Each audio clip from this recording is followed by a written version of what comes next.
Donc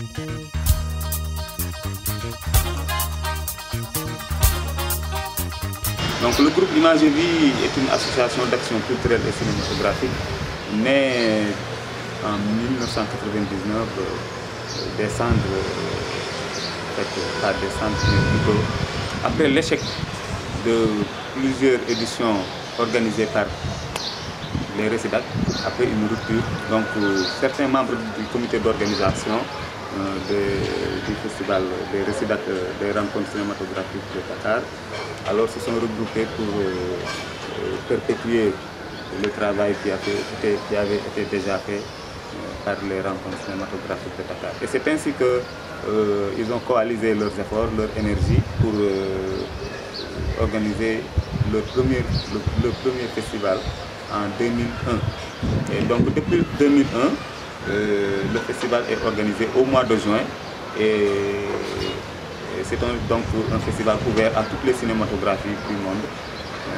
Et donc, mais une place est réservée à la cinématographie, au cinéma plutôt africain, donc au Sénégalais en particulier.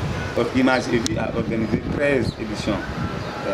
Pourquoi 13? Parce que tout simplement, après la 11e édition, le festival, le groupe a organisé une édition spéciale au mois de janvier dernier, et dont le thème était le meilleur du cinéma. Alors, pour cette 12e édition, il n'y avait pas de thème. Donc, pourquoi? Tout simplement parce qu'on a voulu sortir des chantiers battus. Après 11 éditions, il était nécessaire de faire une rupture, aller vers des nouveautés, aller vers autre chose. Et on s'est permis donc cette liberté-là de faire un festival sans thème et maintenant de réfléchir quel est le nouveau type de festival que nous allons organiser pour les cycles à venir.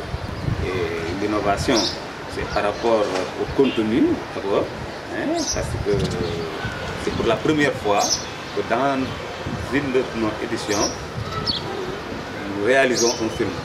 Donc en partenariat avec une association qui s'appelle 7 jours pour un film, nous réalisons un film durant le festival. Et ce film débute au départ et finit à la clôture.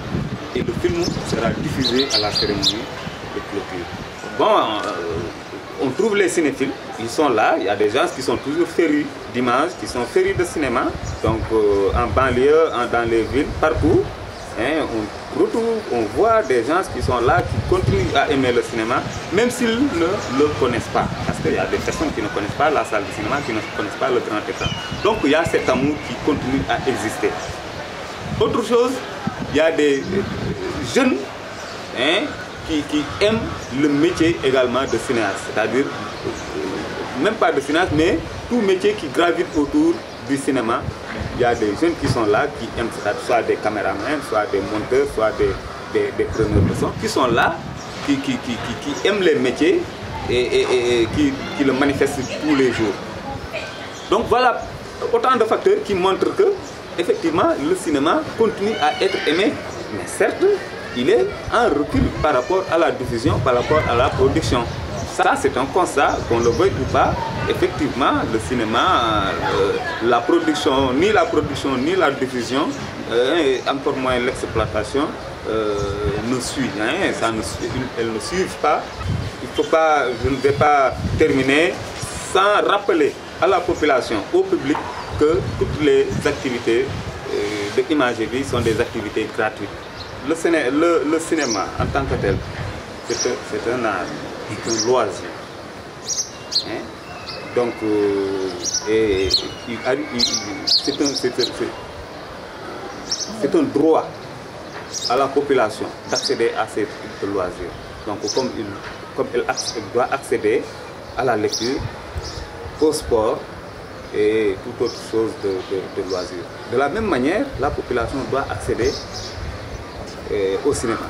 Maintenant, le cadre qui doit être installé, ce n'est pas à la population, ce n'est pas à Image et Vie, ce n'est pas à des structures hein, ce n'est pas le travail, ça ne revient pas, c'est un travail qui ne revient pas à la population ou bien à des structures comme Imagévie. C'est un travail de l'État. Hein.